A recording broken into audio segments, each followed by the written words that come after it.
নমস্কার বন্ধুরা, রান্নার রেসিপির নতুন পর্বে সবাইকে স্বাগত। আজকে আমি মাছ দিয়ে সবজি দিয়ে পাতলা মাছের ঝোলের রেসিপি আপনাদের সঙ্গে শেয়ার করব। এই যে গরম, এই গরমে কিন্তু হালকা পাতলা মাছের ঝোল কিন্তু খেতে বেশ ভালো লাগে। চলুন তাহলে দেখে নেওয়া যাক আজকে আমার পাতলা মাছের ঝোলের রেসিপি। যেহেতু মাছের ঝোল অবশ্যই লাগবে মাছ, তার জন্য নিয়ে নিলাম 4 পিস রুই মাছ। তার মধ্যে দিয়ে দিলাম পরিমাণ মতন লবণ আর দিয়ে দিলাম হলুদ গুঁড়ো। লবণ হলুদ দিয়ে মাছটাকে আমি ভালো করে মেখে নিচ্ছি। এখানে আমি রিং পিচের 4 পিস রুই মাছ ব্যবহার করেছি। আপনারা চাইলে কাতলা মাছ বা যে কোনো পেটির মাছ বা গাদার মাছ অবশ্যই আপনারা নিতে পারেন। লবণ হলুদ মেখে মাছটাকে রেখে দিলাম। এদিকে একটা কড়াই বসিয়ে দিলাম, তার মধ্যে দিয়ে দিচ্ছি সর্ষের তেল। তেলটাকে ভালো করে গরম করে নেব আর খুন্তি দিয়ে তেলটাকে ভালো করে একটু কড়ার গায়ে ছড়িয়ে নিচ্ছি, তাহলে মাছটা লেগে যাওয়ার সম্ভাবনা একদমই থাকবে না। এবার লবণ হলুদ মেখে রাখা মাছের টুকরোগুলো তেলের মধ্যে দিয়ে ভালো করে ভেজে নেব। মাছটাকে একেবারে হালকা করে ভাজবো না, একটু গোল্ডেন ব্রাউন করেই ভেজে নেব। যেহেতু সবজি দিয়ে মাছের ঝোল, মাছটাকে একটু শক্ত করে না ভাজলে মাছটা কিন্তু ভেঙে যাওয়ার সম্ভাবনা থাকবে ঝোলে দেওয়ার পর। তাই মাছটাকে একটু লাল করেই আমি ভেজে নিচ্ছি। মাছটাকে ভেজে নেওয়া হয়ে গেছে, এবার মাছটাকে আমি তুলে নিচ্ছি। এবার এই একই তেলের মধ্যে আমি ফোড়নে দিয়ে দেবো হাফ চামচের মতন সাদা গোটা জিরে, আর দিয়ে দেবো হাফ চামচের একটু কম রাঁধুনি। আশা করি আপনারা সকলেই রাঁধুনি চেনেন। এবার এর মধ্যে আমি দিয়ে দিচ্ছি আগে থেকে টুকরো করে রাখা আলু। আলুটাকে আমি একটু পাতলা পাতলা করেই কেটে ধুয়ে জল ঝরিয়ে বাটির মধ্যে রেখে দিয়েছিলাম। সেই আলুটাকেই প্রথমে ফোড়নে দেওয়া রাঁধুনি আর জিরের মধ্যে দিয়ে ভেজে নিচ্ছি। আলুটাকে আমি কিছুক্ষণ ভেজে নেব, খুব বেশি ভাজবো না। তারপর আমি এর মধ্যে দিয়ে দেবো সবজি হিসাবে কচি কুমড়ো। যে কচি কুমড়ো হয় ছোট ছোট, সেইগুলোই আমি খোসা আর দানা অবস্থায় কিন্তু কেটে নিয়েছি। ভালো করে কেটে পরিষ্কার করে জল দিয়ে ধুয়ে নিয়েছি, সেটাই কিন্তু আমি এই আলুর মধ্যে দিয়ে দেবো এখন। কচি কুমড়ো যেহেতু, তাই কিন্তু আমি খোসা ছাড়াইনি আর দানাগুলোকেও বাদ দেইনি। এবার ওই ফোড়নে দেওয়া আলুর সঙ্গে আরও কিছুক্ষণ কুমড়োটাকেও ভেজে নেব।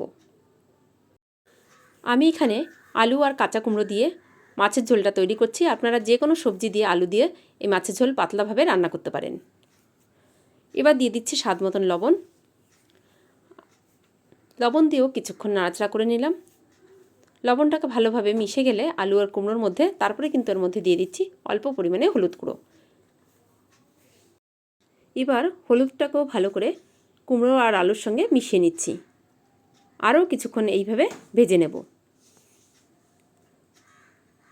আর যদি দেখেন এই সময় ভাজতে ভাজতে কড়ার নিচে লেগে যাচ্ছে, অবশ্যই কিন্তু ওভেনের ফ্লেমটাকে একদম কমিয়ে দেবেন। এবার এর মধ্যে দিয়ে দেব দুটো টমেটো একটু মোটা মোটা করে কেটে নিয়েছি আর কিছু কাঁচা লঙ্কা।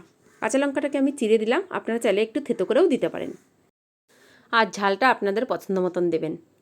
আমার চ্যানেলের নতুন বন্ধু হলে চ্যানেলটিকে সাবস্ক্রাইব করার অনুরোধ রইল, আর পাশে থাকা বেল আইকনটিকেও ক্লিক করে দেবেন। যখনই আমার চ্যানেলে নতুন কোনো ভিডিও আপলোড করব, সবার আগে নোটিফিকেশন পৌঁছে যাবে আপনার কাছে। আর যদি আপনি এই ভিডিওটি আমার ফেসবুক পেজে দেখে থাকেন, অবশ্যই কিন্তু আমার ফেসবুক পেজটাকেও ফলো করে নেবেন। ভালো করে আলুর কুমড়োটাকে ভেজে নিয়ে এর মধ্যে গ্রেভির জন্য জল দিয়ে দিলাম। এই সবজি দিয়ে মাছের ঝোলে আমি একটু ঝোল বেশি রাখবো, তাই কিন্তু জলের পরিমাণ বেশি দিলাম। আপনারা আপনাদের পছন্দ মতন জল দিয়ে ঝোলটাকে রাখতে পারেন। ভালো করে নাড়াচাড়া করে নিলাম। এবার রান্না করে নেব হাই ফ্লেমে বেশ কিছুক্ষণ ধরে। 4-5 মিনিট হাই ফ্লেমে আমি রান্না করে নিলাম। এখন দেখছি আলু আর কুমড়োটা ভালোভাবে সেদ্ধ হয়েছে কিনা। আলু আর কুমড়োটাও ভালোভাবে সেদ্ধ হয়ে গেছে।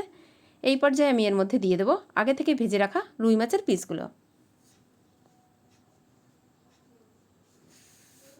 মাছটাকে দিয়েও একটু নেড়ে ঝোলের সঙ্গে মিশিয়ে নিচ্ছি। আপনারা দেখে নিশ্চয়ই বুঝতে পারছেন এই রান্নাটাই ঝোলের পরিমাণ কতটা আছে। এতটা ঝোল আমি রাখবো না, আরও কিছুক্ষণ ভালো করে ফুটিয়ে নেব আর ঝোলটাও অনেকটা কমে আসবে, তারপরে কিন্তু আমি এটাকে নামিয়ে নেব। একদম খুব বেশি কমাবো না।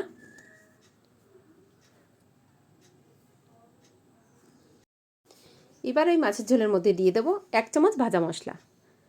ধনিয়া, জিরা আর গোটা গরম মশলা খালি খোলা একটু ভেজে গুঁড়ো করে রেখেছিলাম, সেখান থেকে আমি 1 চামচ মতন ব্যবহার করলাম। ভাজা মশলাটাকেও ভালো করে ঝোলের সঙ্গে নেড়ে মিশিয়ে নিলাম। আরও কিছুক্ষণ ভালোভাবে হাই ফ্লেমে ফুটিয়ে নিচ্ছি। রান্নাটা আমার প্রায় হয়ে এসেছে। এই পর্যায়ে আমি দিয়ে দেবো হাফ চামচের একটু কম চিনি। আপনারা চাইলে চিনিটাকে অ্যাভয়েডও করতে পারেন, কিন্তু একটু চিনি দিলে কাঁচা কুমড়োর টেস্টটা কিন্তু বেড়ে যায়। তাই আমি হাফ চামচ মতন চিনি দিয়ে ঝোলের সঙ্গে নেড়ে মিশিয়ে নিচ্ছি। চিনিটা ভালোভাবে মিশে গেলে এরকম ঝোল রেখেই আমি এটাকে নামিয়ে নেব। এটা গরম ভাতে খেতে কিন্তু অসাধারণ হয়। যারা তৈরি করে খান তারা তো অবশ্যই জানেন, আর যারা এখন পর্যন্ত এইভাবে রান্না করে খাননি অবশ্যই বলবো একবার হলেও এইভাবে ট্রাই করুন। আশা করি আপনাদেরও খুব ভালো লাগবে। আজ তাহলে এই পর্যন্তই। অন্য কোনো দিন ফিরে আসবো অন্য কোনো রেসিপি নিয়ে। ভালো থাকবেন, সুস্থ থাকবেন, আর অবশ্যই আমার চ্যানেলের সঙ্গে থাকবেন চ্যানেলটিকে সাবস্ক্রাইব করে। প্রথম থেকে শেষ পর্যন্ত আমার এই পাতলা মাছের ঝোলের রেসিপিটি দেখার জন্য অনেক অনেক ধন্যবাদ।